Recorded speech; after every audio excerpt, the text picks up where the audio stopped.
an introduction. I can just show you my notes. Are we all set? Yeah. All right. Okay. Okay, so I'm Adria from Google Research, and I'm gonna discuss the more like what secure computation means. This overall cover this question, how to compute securely and what that could mean. Let's keep it interactive, just like up to this point. Don't worry about overrunning. If I don't go over all the slides, that's great. You know, if you have questions, ask them. If you want to make points, you know, make them. We have some like crypto security folks that came, you know, for this, which I'm honored. So if you're going to contribute to the content, that's also great. Okay, so let's keep it in that tone. So let's see what we're going to cover. The main two aspects I want to discuss is how to compute securely, but also what does that really mean? Okay, so at some point, to people that are not into, you know, cryptography so much, it's gonna feel a bit philosophical. That makes sense, and you know, ask questions. Okay. So the outline is gonna go as follows. We're gonna discuss. Sorry, let me set my timer.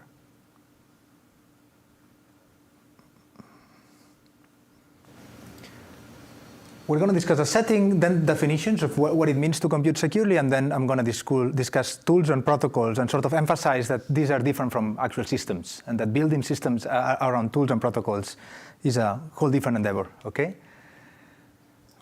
In terms of setting and trust model, I'm going to choose this task throughout the whole talk, just for simplicity, okay? We have end users. You can think of them as phones, and their goal is to compute a histogram, possibly a DP histogram, of their data. Okay, we're going to use this running example to cover a bunch of technologies and definitions. And then the premise of this section of the tutorial is that it's just not okay to send the data to the server. Okay, so far it was fine to discuss in terms of the centralized model where the data is all present and available to train in complex ways. But this is not the case anymore. This is not allowed, okay? But then if I tell you that this is not allowed, then it's not clear what's allowed, okay? If that's not okay, what's okay? Is it okay to flip every bit?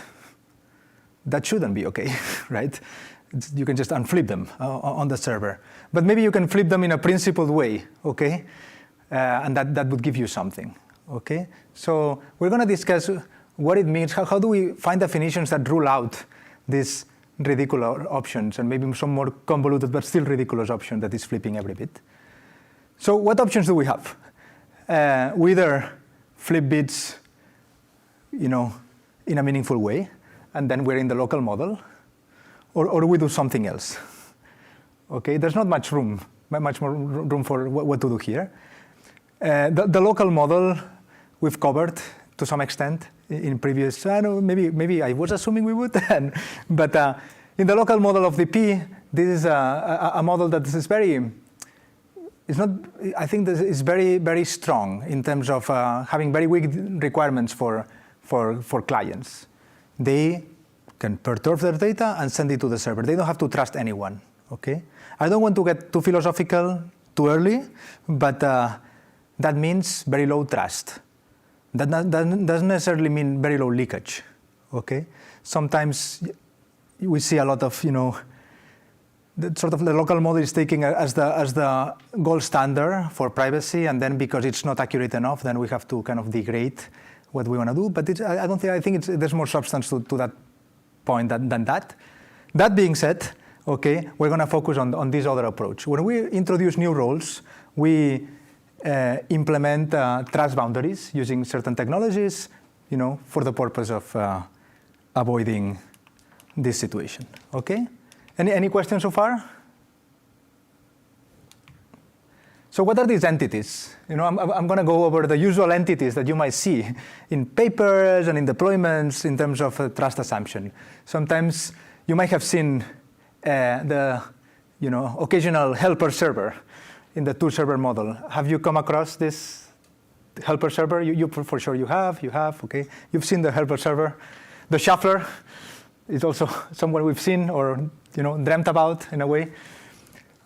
then there's something that I'm interested in that I'll discuss later. That is the Wix helper. I want to have protocols that where we can have a helper that does sublinear amount of work. That I think is an interesting kind of helper. Then there's the distributed helper or the committee, where you have a small committee. You're familiar with that setting, yipping, of the small committee that helps in the computation. Again, this is a distributed way of implementing the non-colluding server. Okay, so all these are like trust assumptions that you may.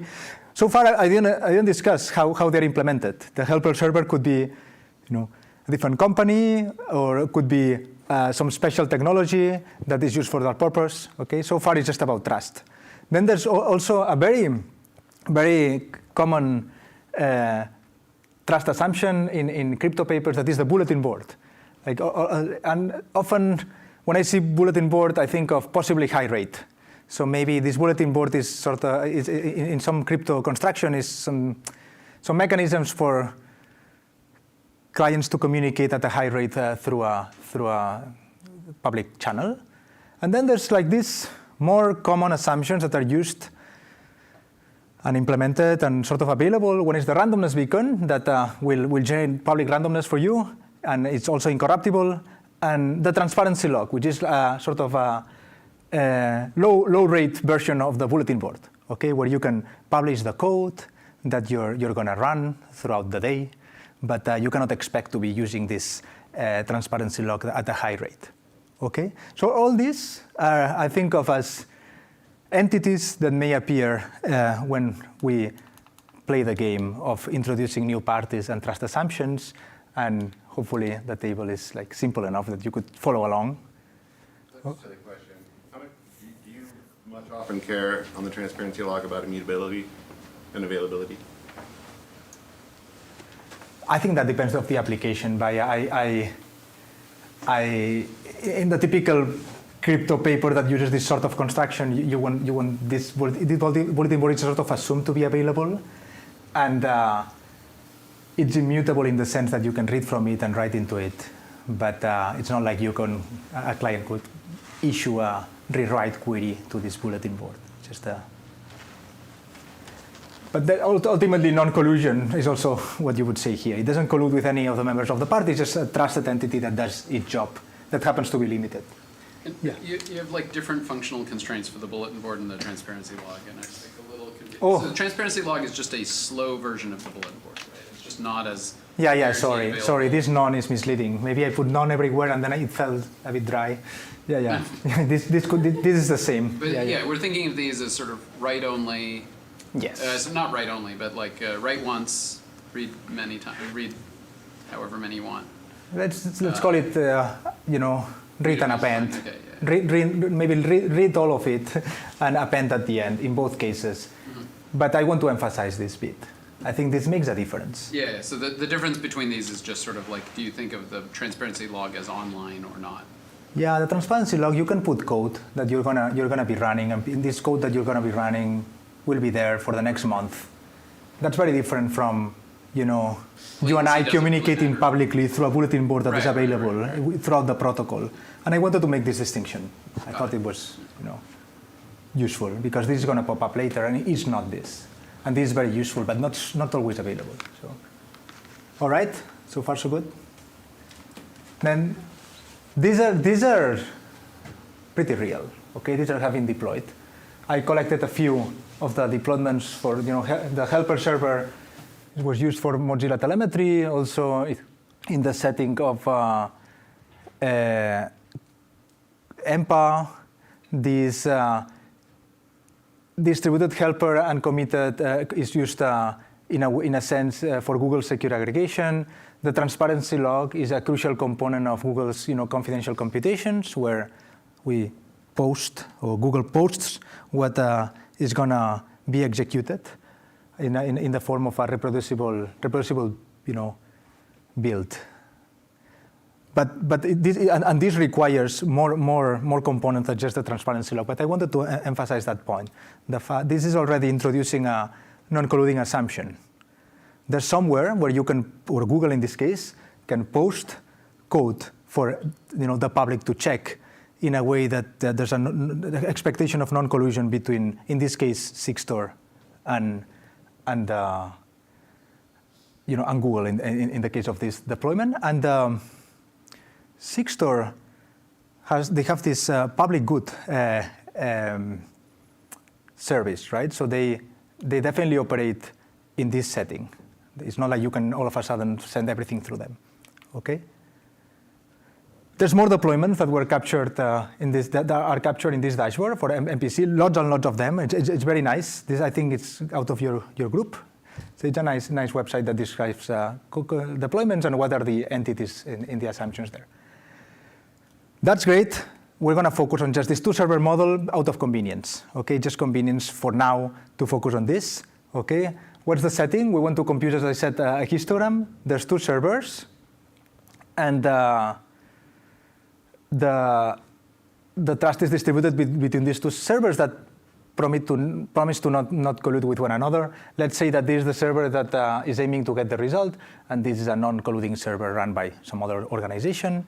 The goal is to get only the result, and we will see what that means for this, let's say, this server. And maybe a bunch of clients are also colluding with one of the corrupted servers. Okay, I'll make this more clear now. So what's the threat model? We have these two servers. They promise to not collude. So since we assume by our trust assumption, this assumption is going to hold, then our adversary's view, let's call it view, is anything that a subset of the clients and one of the servers may see throughout the execution of a protocol. Okay? By everything, I mean a memory dump, absolutely everything. Not what they save in the logs, but absolutely everything. Okay? This is what the adversary will view. The adversary is a party that corrupts simultaneously all of these parties or all of these entities. All right, no questions so far? This is clear?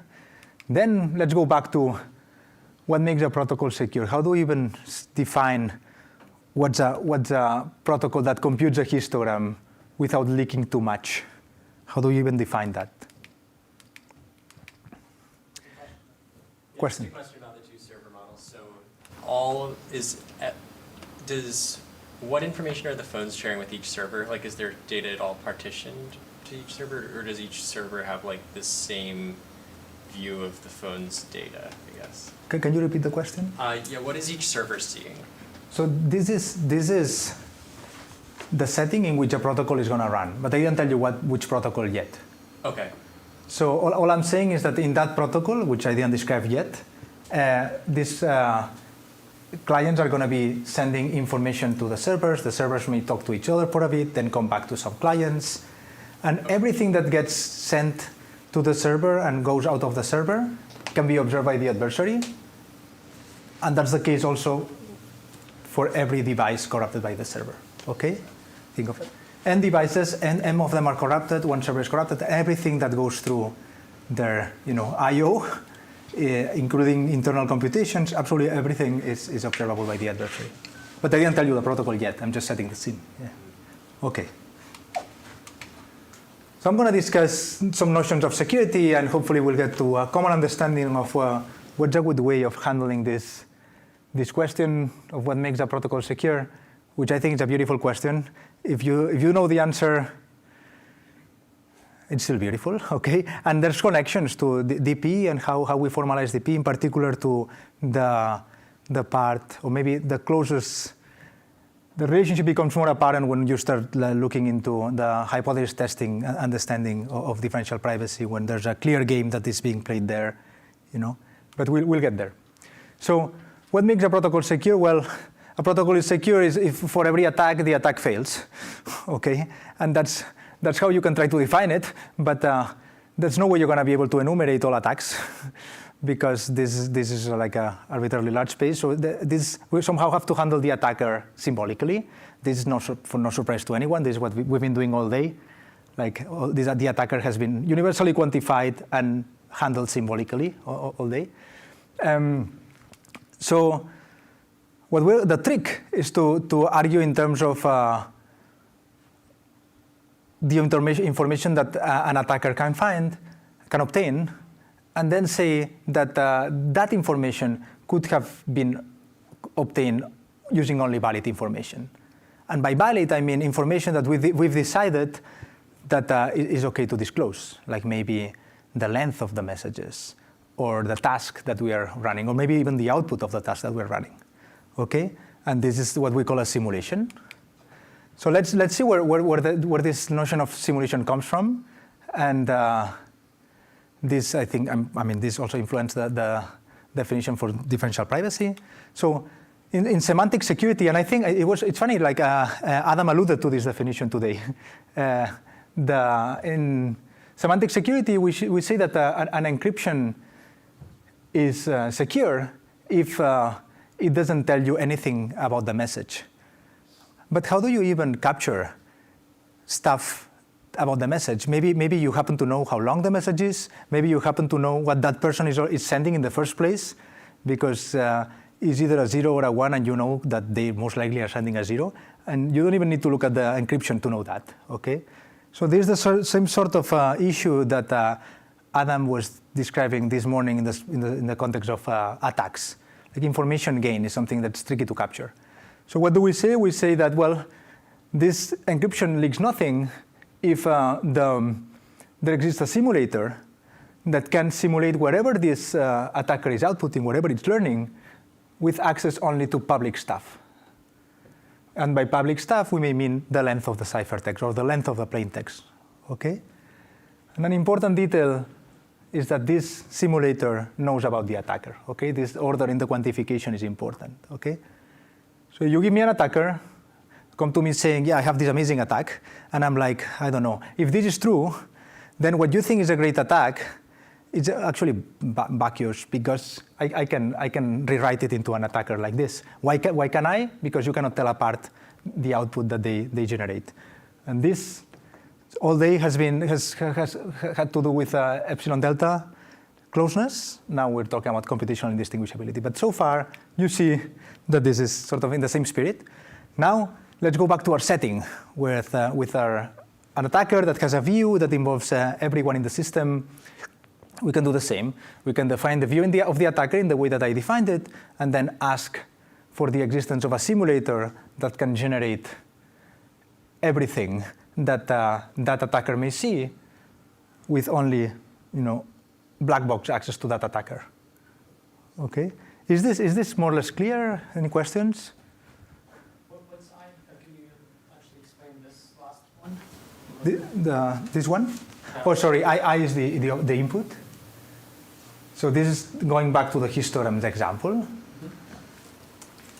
So the attacker observes a protocol execution, whatever protocol. Okay, we're trying to define security. Okay, any protocol, to go back to Connor's point, any protocol, it will be secure if the view of the attacker running that protocol, whatever someone claims to me is an attack, because I can learn this. Okay, think of this thing that I can learn is this. I can go back to them and say, I don't think so. I wouldn't call that an attack, because I could generate this same output just by looking at the input. And I'm also going to need access to your attack. I can look at the code, maybe. You can think of it this way, but black box access is enough. Therefore, your attack is really not such. You can call it an attack if you want, but in fact what you're doing is just learning stuff that is allowed by our formalization. And then we can discuss the formalization, whether it's okay or not, whether this Z contains information that it shouldn't. But this is the kind of, I think, a very principled approach to go and discuss the security guarantees of a system, because it forces you to upfront say what's out of scope. And any other questions? This takes some time to digest, but I think it's very useful to think in those terms. Oh, of course, this only makes sense if what this attacker that I was describing to Connor can do is observe memory dumps. But if it can do other stuff, then things get a bit more complicated, and I'll cover that. And I just dropped a few of the original definitions for this stuff in there, which are, it's been a while. Then something that you might see in the literature these days is, maybe in the last 10 years or so, is people sort of relaxing that definition, even in the secure computation setting, to to a DP-based definition, okay? So what could we say? Well, we could even say a protocol is secure if the view of the adversary is differentially private. This is very different from this, right? But it happens to be something that you can see in the literature, and it makes sense. It makes sense in setting where you have a natural notion of a neighboring relationship. In settings where when you want to protect maybe record, user, person, whatever level privacy that doesn't have to do with trade secrets. You were talking about confidentiality beyond DP. Well, this applies to the protecting one user at a time setting, and crucially, it also doesn't capture correctness. Okay, this is only saying. I mean, if you output a random number, you're very private in this setting, but it doesn't capture that you're doing the right thing. Okay. Can I just check my intuition here? This is saying that with some probability bound, the attacker can't distinguish whether they've learned something from D or the adjacent. Yeah, the attacker, looking at its own view, cannot tell whether the input was D or the prime up to epsilon delta closeness, which is very different from computational indistinguishability before. Okay, so this is useful for protocols whenever it applies, but it's a flavor that is very, very different from the one that we saw before. So now we have already two notions of what it could mean to compute securely. Maybe this should be called to compute privately, but I'm not going to be the one having that argument discussion. So, and then in practice, there's been research exploring this setting and kind of middle ground between this setting and the previous setting. This is not so useful in the information theoretic sense, but if you can throw in there computational assumptions as well, then it becomes useful, and there's problems for which we can probably do better. But at the same time, for concrete protocols, it's unclear that it saves you more than a union bound. And this is my own reading of the situation. Can you guess what this union bound has to do with? When I say it saves you a union bound. So these notions sort of force you to protect the input as a whole. Okay? While this notion is an individual level guarantee. Okay? So there's many settings in which you have a protocol that is secure in this setting, in a variant of this setting, where a union bound is taken to protect everyone. Okay?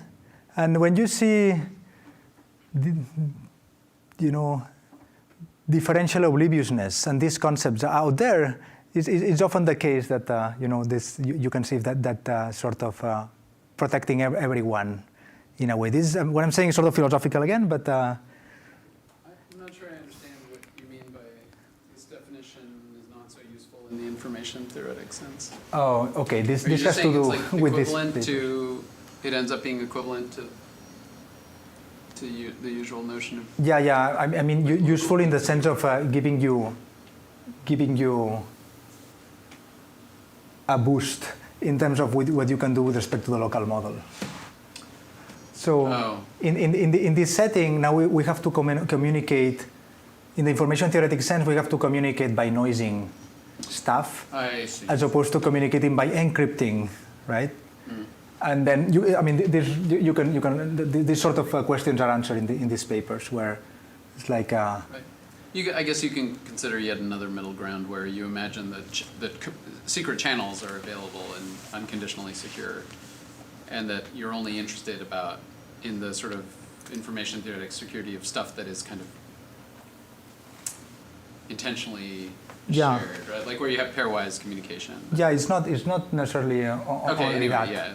There's also, with secure channels comes adding in the exponent and stuff like that, right? So that's the secure computation that comes with crypto that is relevant for that. Like computing an inner product is very easy as soon as we can use some computational assumptions. While inner products in the information theoretic sense will give you trouble. Right. Okay, that's more or less what's going on here. But you can look at the. In this relaxation here, are you inheriting all the same challenges that we discussed in the previous talk at the end around, for example, the point you brought up around the meaningfulness of epsilon? Yeah. Yeah. Yeah. Yes. Yeah. This goes through DP.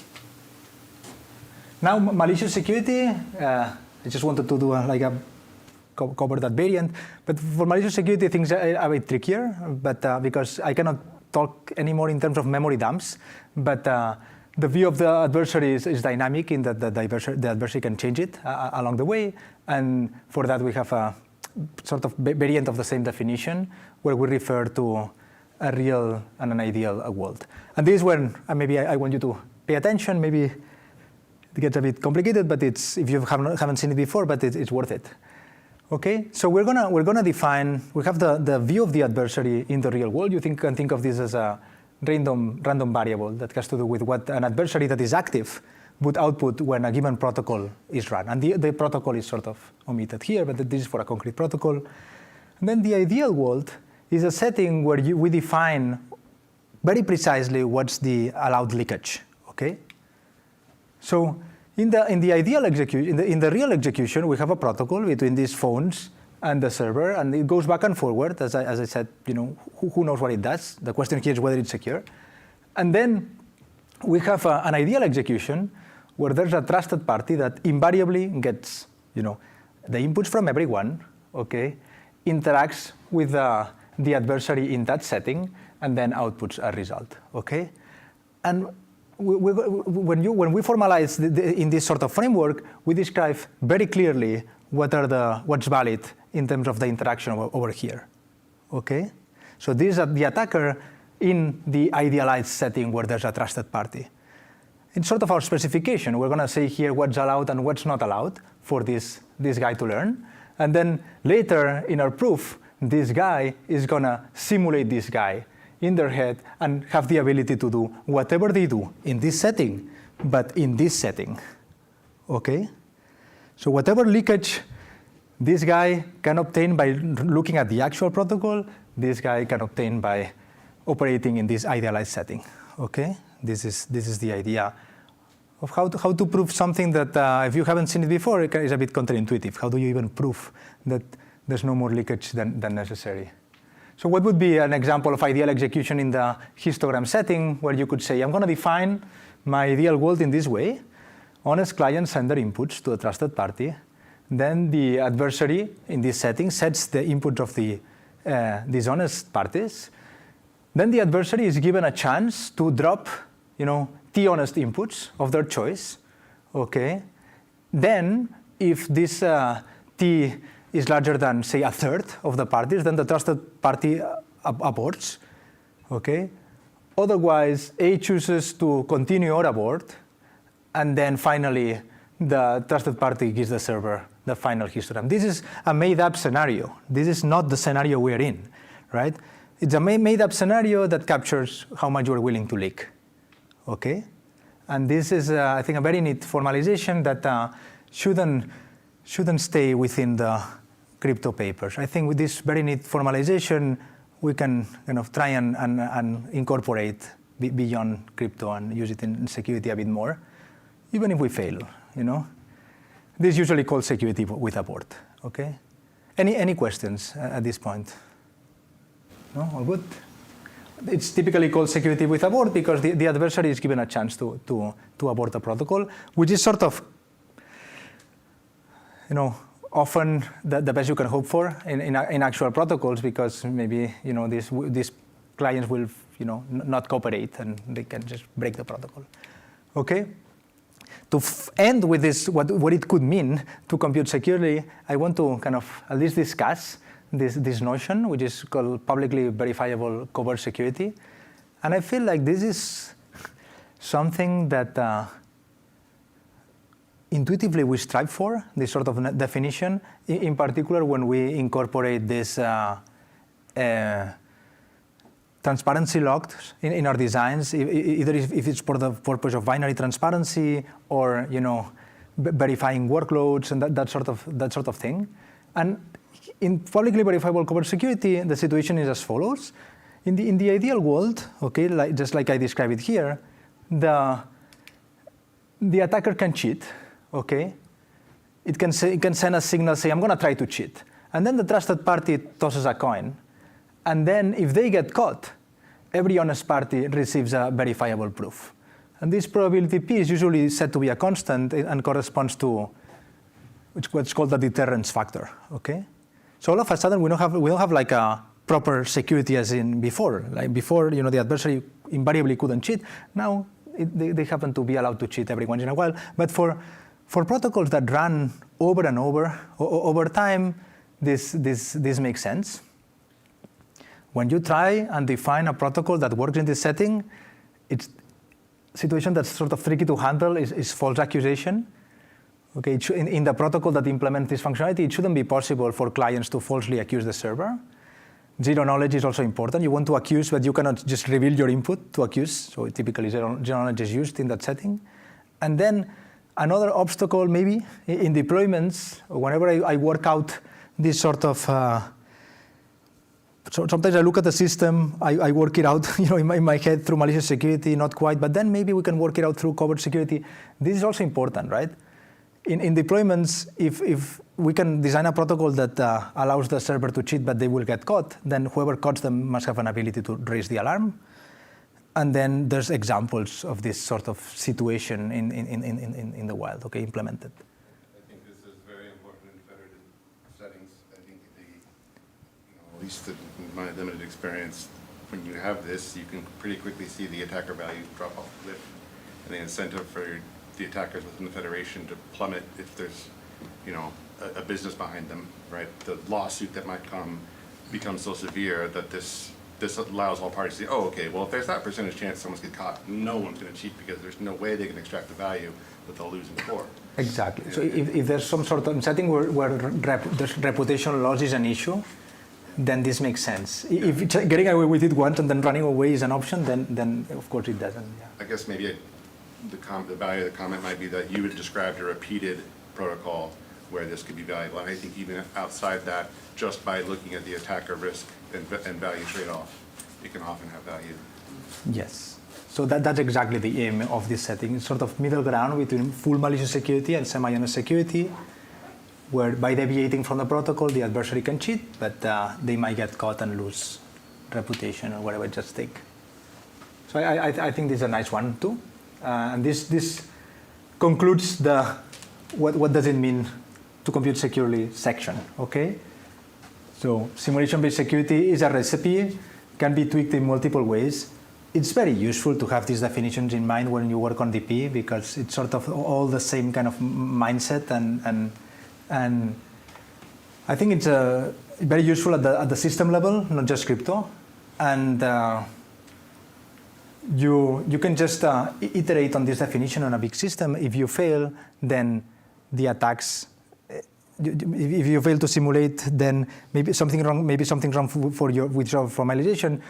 But sometimes it's also the case that you have to over approximate the attacker's ability to make a statement, and then you end up doing things that are artificial for the sake of a proof. This is also the case. I mean, it's a common issue in cryptography. But I think that having it in mind as the kind of gold standard for how to even express what secure computation means is a good thing to do.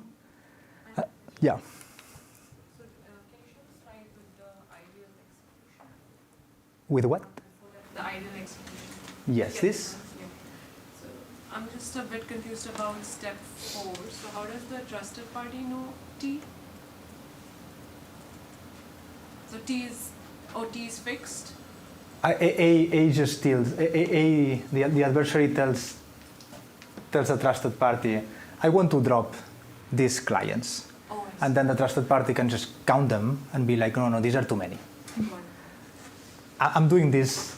I mean, this is just an example, but the goal of defining it in this way is that if I don't have this, then the adversary could just drop everyone but one client. And that would be an example of a silly ideal world where the adversary is allowed to get rid of everyone but one client, learn the histogram of everyone except everyone minus that one client, therefore that one client's input. So if I hadn't added this, then we would have a summation protocol that doesn't make much sense. It's clearly a problem because it gives too much powerful to the attacker. Someone might say, "Oh, this is noiseless," so it's not differentially private, and therefore you have to add that. You have to add in your trusted party must add noise appropriately over here, and we will get into that later. But then your protocol is going to get more complicated because it has to simulate that ideal world. Is that clear? Yeah. Why I did that? In step 2, that also the trusted party can see, right? Yeah, they can. The trusted Yeah. The point is that the adversary controls this phone, so they can just throw away their actual input and feed whatever input they want. All right. So let's move into protocols and systems. I think I'm doing more or less well on time, but let me know. Okay, what I'm trying to do in this section, I don't want to kind of get into too many details, but I want to emphasize maybe these 3 aspects. I'm going to emphasize that MPC is a definition, a theoretical framework, not a concrete tool. Okay, sometimes I see people saying you can do MPC here, and I don't know exactly what that means. Maybe it means you can use a tool from this big bag of tools and design your own protocol. Maybe it means you can use one of the very generic protocols and throw it at your problem. I'm not going to describe any of these generic problems. I'd rather describe the underlying tools so that maybe some of you will learn about these acronyms. And then I want to also, at the end, I'm going to cover the other side of this, of the spectrum where we'll talk a little bit about confidential VMs. And they sort of tackle a similar problem that is computing securely, but I think they're more like technology without a standardized definition. Well, this is a definition without a standardized technology. That's why kind of these comparisons with one another are so always tricky to do. Okay, this is my goal for the rest. So let's go for it. Let's see. May I ask on the confidential VMs, when you say standardized definition, I think I know what you mean. Is the concern that you can't take them as a whole and map them to how they might mitigate the attacks? Or is it that in a given instance you might not be able to say that? No, what I mean is that I cannot, there's no specification around them that is like fully consistent across vendors, so I cannot come to an audience that is about theory and give them a model of what they do, because this model is inconsistent across products. So there's no real clean mathematical model that we can kind of that serves as an abstraction and sort of go from there. And I'll be more clear about that, which means that we can use them, but we have to build systems around them. Yes. In particular, when we want to do privacy. Okay, so this is our problem again. Okay, the task, and I'm going to do something like Adam kind of recommended. You first solve the problem in the central model and then try and distribute it. Okay, so we want to do this. We have a bunch of inputs, which a bunch of clients. Each of them has a value in a very large domain. This could be, words that they typed, and then we want to, obtain a differentially private algorithm. Something we can do is just output always the same number. This is very, very, very secure, very, very private. If we implement the secure, it's very private, but very, very inefficient. So we're not going to do that. What do people do? What's sort of a good, and let me know if you disagree, but this is sort of my understanding of the recipe that you would typically follow in this case. In the central model, what would you do? You would just compute the sparse histogram, you noise the non-zero entries, and then you release non-zero entries above a given threshold. And then you can play around with the recipe, and there's multiple ways you can play around with it to ultimately obtain this sort of guarantee, this L infinity per entry error at the end in your histogram. So this is optimal as far as I know in a sort of loose sense, and this is what you would like to simulate in your distributed setting. Okay, if you were to ask yourself, okay, what would I do in the central model? I would do this. Let's see how people go about handling this in the two-server model.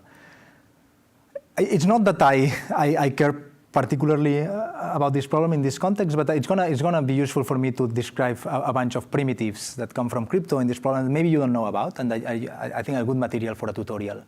So let's go over it. We're gonna go over a few solutions, each of them using a different kind of crypto construction for solving this sort of problem, each of them with their pros and cons. Again, this is the setting that we discussed before. So we're going to discuss these three options. Prio, which you might have heard about. Have you heard about this protocol called Prio? Maybe you have, or you haven't. I know you haven't. Okay. So we're going to discuss that. This is very simple, based on secret sharing, and we're going to look at other options. So what happens in Prio? Okay, like you have a very, very large domain. Maybe let's say that we're reporting like our favorite places on Earth or something like this.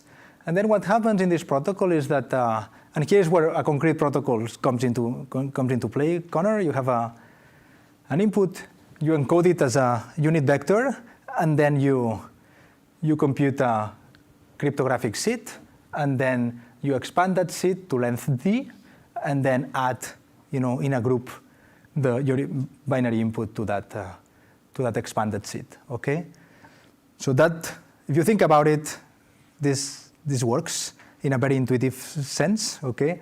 Because now this server can get a bunch of this and add them up, a bunch of this and add them up, and then all they have learned is pseudo-random vector in each case, and at the end they can aggregate their final shares to obtain the result. Yeah? I mean, is it necessary for the communication to be asymmetric here? For one, you're No, but I want to be nice to the protocol. Yeah. I could write this twice, but this is how you would implement it. You would send an AES seed over here, and then something longer over here. Why not?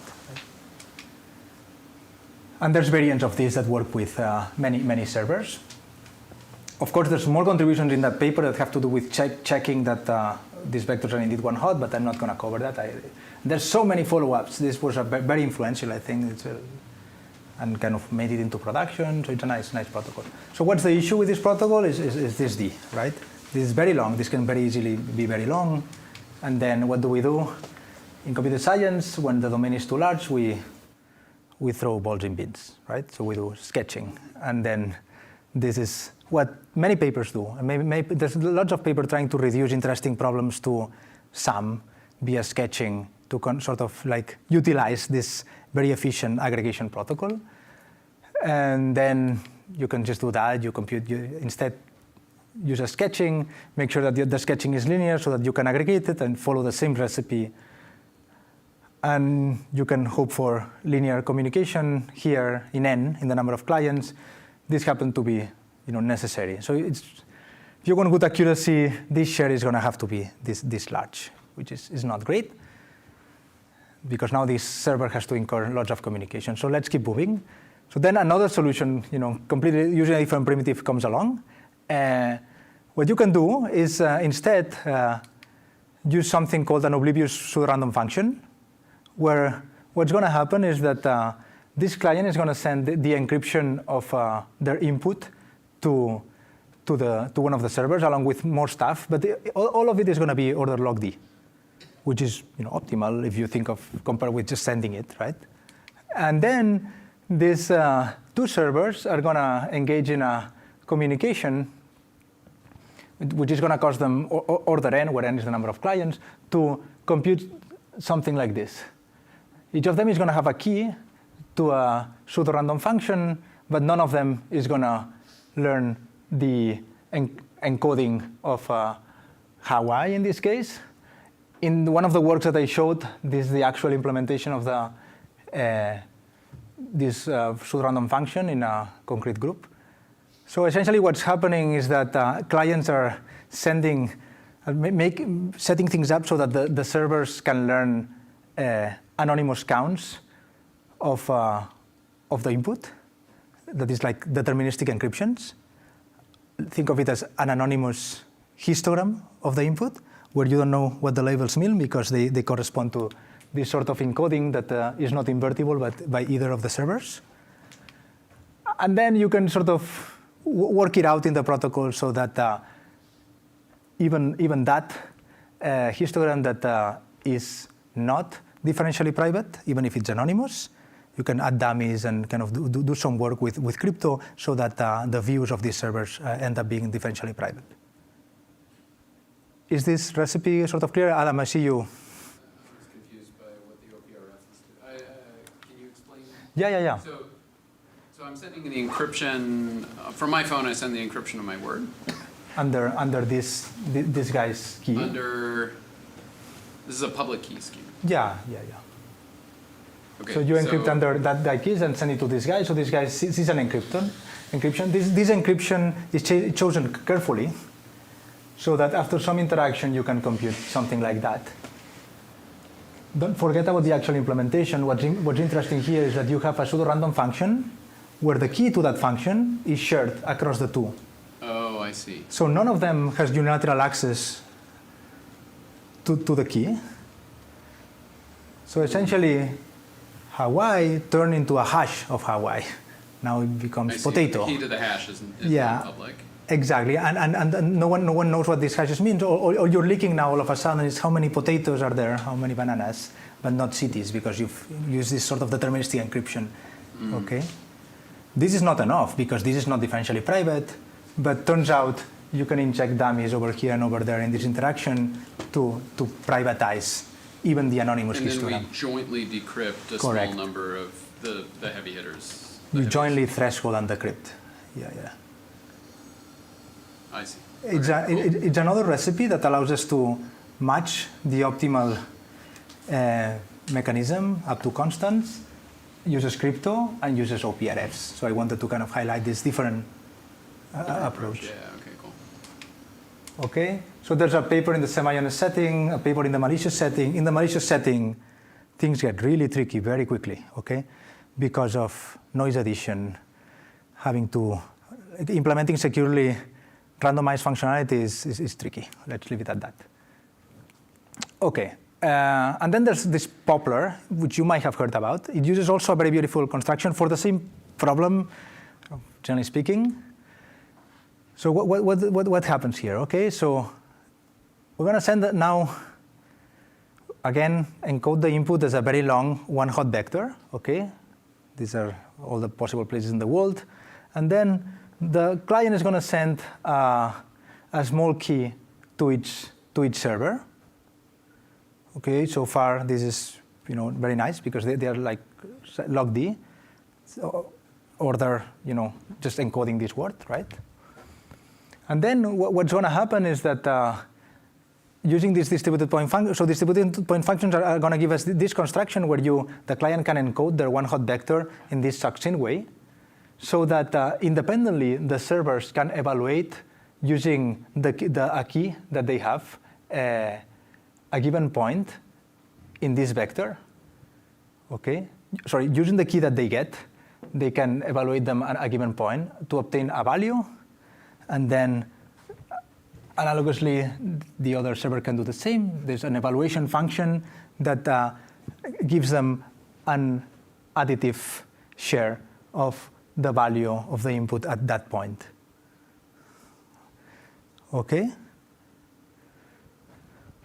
The fact that this is additive means that we can just follow this approach. When we have many clients, if you want to evaluate the sum at a given point, what you do is you evaluate everyone, and here's where order n cost for servers comes into play.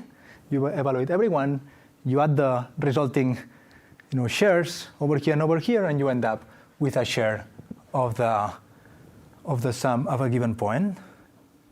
This is a frequency oracle, right? This is just telling you for the sum of all the inputs, for a given point in this histogram of cities, how many people like that city or that location.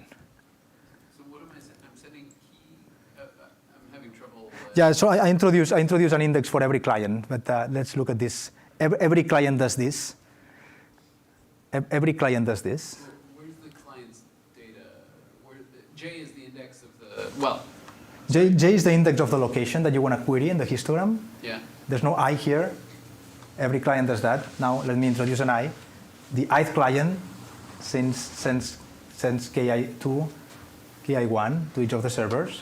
Where's the data, where's X in the, like, how is the client? Encoded in these two short keys. That's where the data is, yeah. This is what this is saying, right? You take the input, you derive two short keys, such that when they get evaluated at any point, they allow you to query that specific point. I see.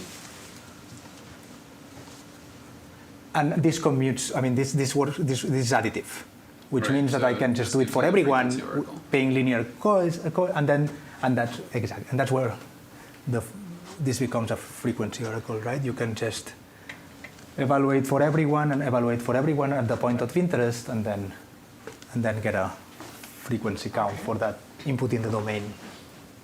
Yeah. I mean, don't you need to secret share? Because in this construction, the servers can decrypt the value of each user separately, separate from other users. So you don't have to decrypt the sum, you can decrypt for each user. These servers could collude and be like, you know what, instead of doing over all I, let's do only over Peter's data. Is that what you're saying? But they have to agree on that because they have additive shares, right? You're right. If they collude, it's over, but that's not within the trust model. Yeah. Okay? This is hopefully, yeah. So if you want to evaluate at some point, you have to do n number of phones to Yes, encryptions? yes. So log n communication, but order n computation Okay. to evaluate a point. Yeah, not great in that regard. Yeah, but sort of illustrates another like sort of magical tool. When you look at the construction is not so magical. It can be understood and is beautiful. So I recommend you do that if you're interested. So this is just to summarize exactly what I said: log D client communication, order n server computation, and that gives us a frequency oracle. And there's constructions to make this differentially private, and there's like some recent work on doing that in a way that is optimal.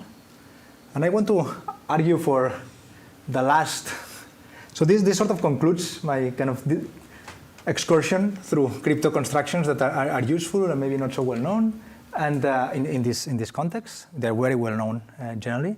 And I want to sort of emphasize this setting, which I think is interesting, is addressed indirectly in the literature, including work I'm involved in. But I wanted to discuss it concretely. So far, we don't have any protocol where these two servers do an unbalanced amount of work. And this is really not great, because if this is the server that wants to obtain the result and then brings a helper server, it's only fair if the helper server has to do not so much of the heavy lifting. Okay? If you want to aggregate over 100 million clients, all of a sudden the helper has to do all the 100 million amount of work. Therefore, it's sort of tricky to find a helper. And if you find them, you have to pay them a lot of money to do that job, right? So I think that these protocols that operate in this imbalanced setting would be beneficial, independently of how you implement this helper. It could be another company. It could be a confidential VM, right? Interacting with the helper should be cheap. There's some works in the committee setting that kind of go along those lines, kind of indirectly, because this server is implemented by a committee, and you want the committee to be very cheap. And then maybe Flamingo before is also in that spirit, yipping. But I've not seen it discussed like and compared, carefully in the two server model. So am I understanding correctly that you also are saying that you might have this scenario because that server is weak in order to be able to assert no collusion?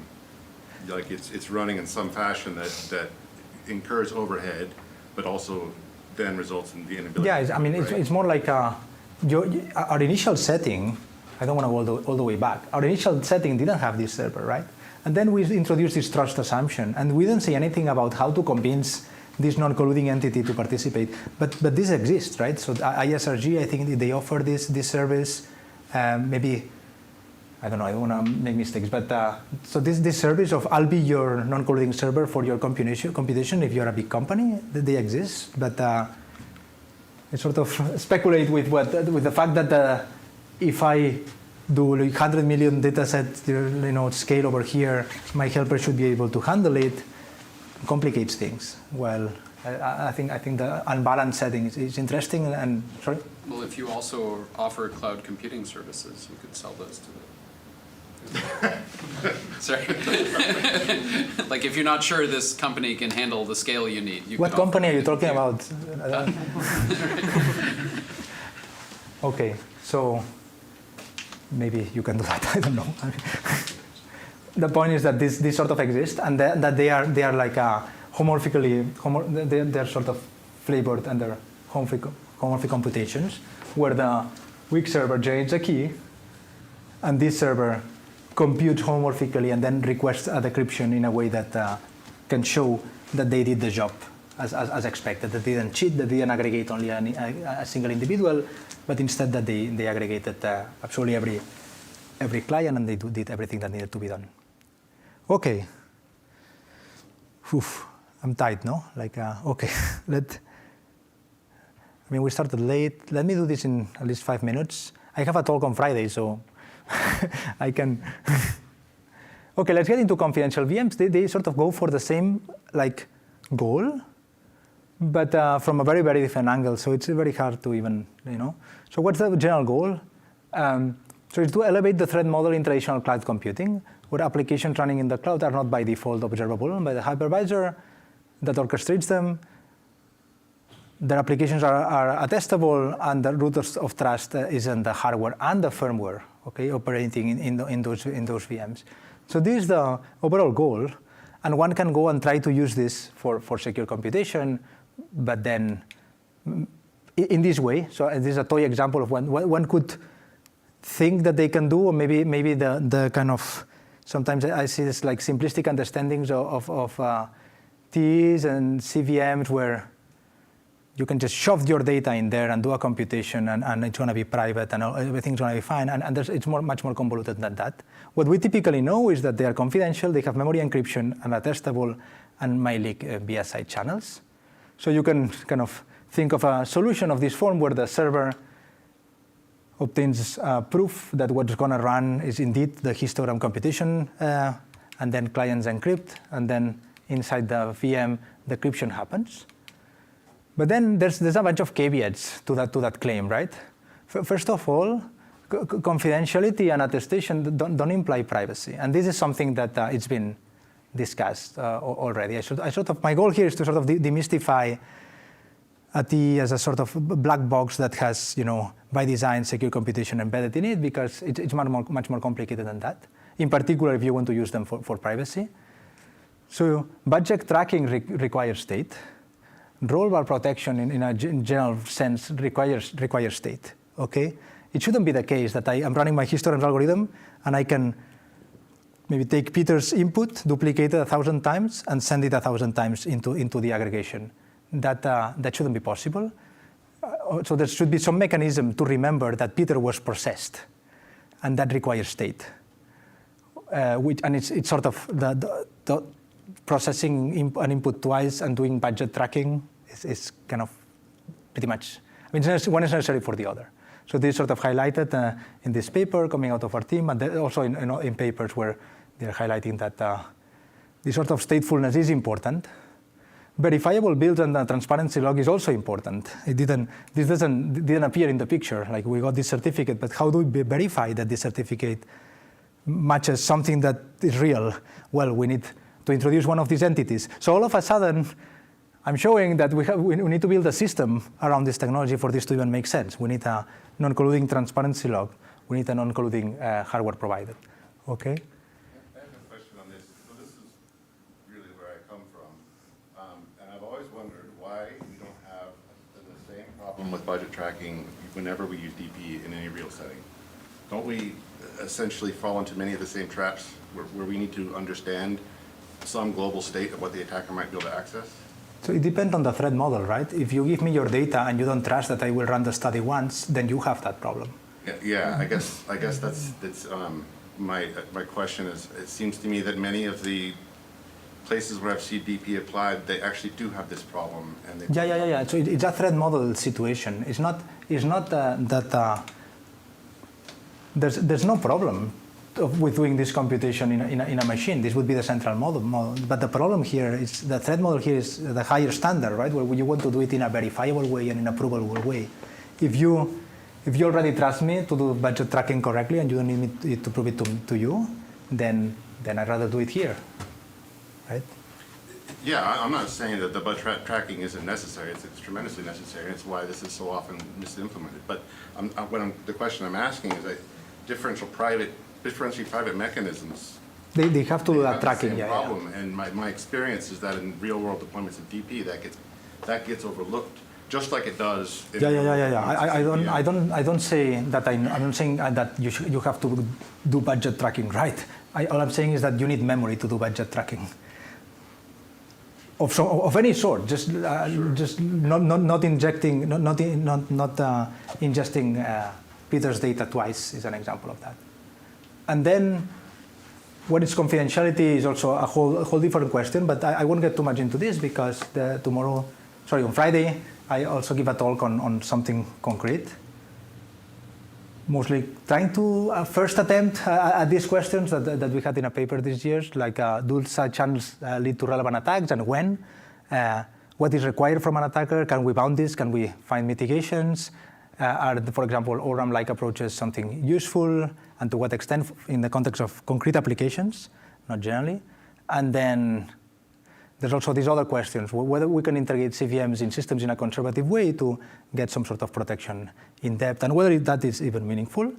But that we can discuss more on Friday. It's just that I want to really cover today in the tutorial kind of CVMs as a kind of a mechanism that intends to do secure computation from a completely different angle than crypto approaches.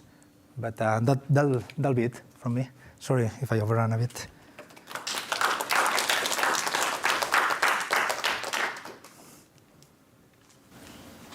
Okay. I'm sorry, what is attestation? I don't know what that is. I can discuss on. So it's a mechanism that these confidential VMs have to convince the user that when they ingest data in this setting, that a particular binary will be run on their data. It was at a particular state in some point in time. All of the code and memory, everything was at some state, which usually means loaded a particular binary. Yeah. Yeah, it's like a hash of the actual code. And Or the entirety of the memory space, potentially. Yeah, a hash of, something like that. Something that convinces you. Let's leave it at that, presumably. So this is because reproducible builds are important. The code, if you compile non-deterministically, is just not enough. So it's a bit more than that. But we can discuss more of this on Friday. Yeah. In practice, it's probably the hardest part of all of this, at least so far. You want to say something? I have a question. Maybe like the kinds of solutions you were talking about sort of up till a couple of minutes ago, and these sort of confidential VMs or other sort of trusted modes of execution in one way or another. They're like they're just totally different, right? You know, both the threat modeling and the kinds of tools that are implied. And I'm wondering, maybe I'll try and ask the question in an open-ended way.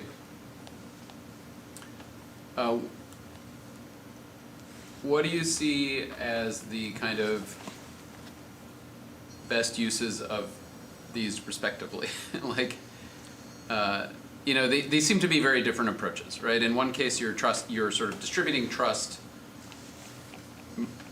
more explicitly. In the other case, you're sort of moving relying on some kind of hardware to sort of carry out a trust assumption for you. These seem like incomparable approaches. I think it's fine that they're uncomparable. Yeah, and that's what I was trying to convey here, maybe in a complicated way. That's fine. For now, I don't think we have a model of what confidential VMs are, because there's some divergences across vendors that I can discuss on Friday. There's no model. We cannot. We can maybe influence vendors to kind of go in a concrete direction. Maybe there's some standardization efforts on that front. I don't know. But go ahead, Dan. You want to say something? I want to give like maybe a more opinionated Okay. answer than that, which is probably the better answer. I think one way to think about it is like you really the root of trust in the hardware is a non-collusion assumption from the service provider in a sense, and so there is still a non-collusion assumption, and Absolutely. there are some providers who are using their own hardware Yeah. as their root of trust, which gets really weird because it means they can spoof their own chips and then pretend that they did something that wasn't on their own hardware. So there's still a non-collusion assumption you kind of want to have in there. But because of that hardware implementing the trust layer, ideally you want to be in a world where you're like have something other than just the hardware failing if to protect the data, which gets into ideas that maybe you'll cover on Friday, Adria. Combinations of the Combinations. two, some sort of protection in depth. But I want to, for now, what I wanted to do is kind of demystify the shove it in at the kind of approach. This is something that, you know, it doesn't, there's no notion of a black box. Yeah, I don't know what else I want to say. They are not comparable, but also not even that there's trust in the hardware, but also trust in the firmware, and that's what keeps that I think the crucial difference between these two worlds. Like if you tell me that you implement El Gamal or something, you should be happy with me seeing the implementation, and if you don't, I'm like okay. So we've put a lot of effort on those implementations being public. Here we are trusting the firmware around the chip, which is when you see attacks coming out, this is what people attack. So more transparency on that front, an effort where vendors aim for, bring these two worlds closer. I don't know if that's what we want to do. Maybe it's okay for them to be incomparable, but I think that's a crucial difference. The ultimate reliance on this firmware. Yeah.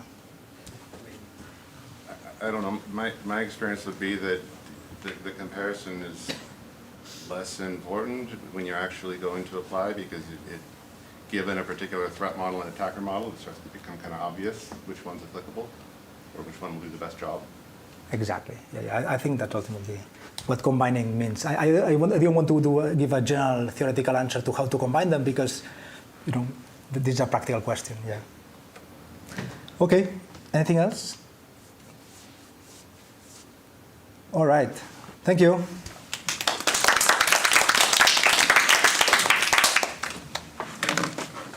Point about the budget tracking is there was a paper that was a reference for some of the things